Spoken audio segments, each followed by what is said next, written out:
വലിയ ശിവഭക്തയാണ് മധുര. ഒരിക്കൽ അവൾ പരമശിവനെ നേരിൽ കണ്ട് അനുഗ്രഹം വാങ്ങാനായി കൈലാസത്തിലേക്ക് പുറപ്പെട്ടു. കൈലാസത്തിലെത്തിയപ്പോൾ പരമശിവൻ ഒറ്റയ്ക്കിരുന്ന് വിശ്രമിക്കുന്ന കാഴ്ചയാണ് മധുര കണ്ടത്. മധുര പരമശിവനോട് പാർവതിയെപ്പറ്റി അന്വേഷിച്ചു. പാർവതിപുത്രന്റെ പിറന്നാളാഘോഷത്തിനു പോയതാണ്, നാളെയേ തിരികെ വരൂ. ഇതായിരുന്നു പരമശിവന്റെ മറുപടി. സുന്ദരിയായ മധുരയുടെ പെരുമാറ്റം പരമശിവന് വളരെ ഇഷ്ടപ്പെട്ടു. അവരിരുവരും നല്ല സുഹൃത്തുക്കളായി മാറി. മധുരയും പരമശിവനും പല തമാശകളും പറഞ്ഞ് രസിച്ച് കൈലാസത്തിൽ അനേകം മണിക്കൂറുകൾ ചെലവഴിച്ചു. ഇങ്ങനെ ഇരുവരും ഇരിക്കുമ്പോഴാണ് പിറന്നാളാഘോഷം കഴിഞ്ഞ് പാർവതി കൈലാസത്തിൽ തിരിച്ചെത്തിയത്. മധുര പരമശിവനൊപ്പം ഇരിക്കുന്നത് പാർവതിക്കൊട്ടും ഇഷ്ടമായില്ല.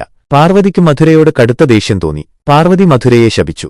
നീയൊരു തവളയായി 12 വർഷം പൊട്ടക്കിണറ്റിൽ കഴിയാൻ ഇടവരട്ടെ. പാർവതിയുടെ ശാപവാക്ക് കേട്ട് പരമശിവൻ ഞെട്ടിപ്പോയി. 12 വർഷം പാവം മധുര എങ്ങനെ തവളയായി കിണറ്റിൽ കഴിയും? അദ്ദേഹം ചിന്തിച്ചു.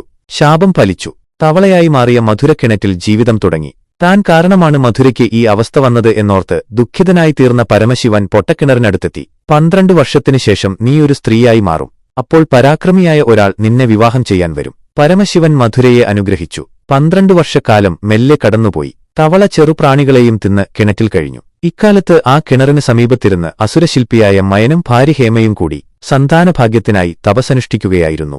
12 വർഷം തികഞ്ഞതിന്റെ പിറ്റേന്ന് ഒരദ്ഭുതം സംഭവിച്ചു. തവള ഒരു പെൺകുഞ്ഞായി മാറി. കുഞ്ഞ് കിണറിനടുത്തു കിടന്നു കരയാൻ തുടങ്ങി. കരച്ചിൽ കേട്ടെത്തിയ മയനും ഹേമയ്ക്കും ആ കുഞ്ഞിനെ കണ്ടപ്പോൾ അളവറ്റ സന്തോഷമുണ്ടായി. അവർ ആ കുഞ്ഞിനെ എടുത്തു വളർത്തി. അവൾക്ക് മണ്ഡോദരി എന്ന പേരിട്ടു.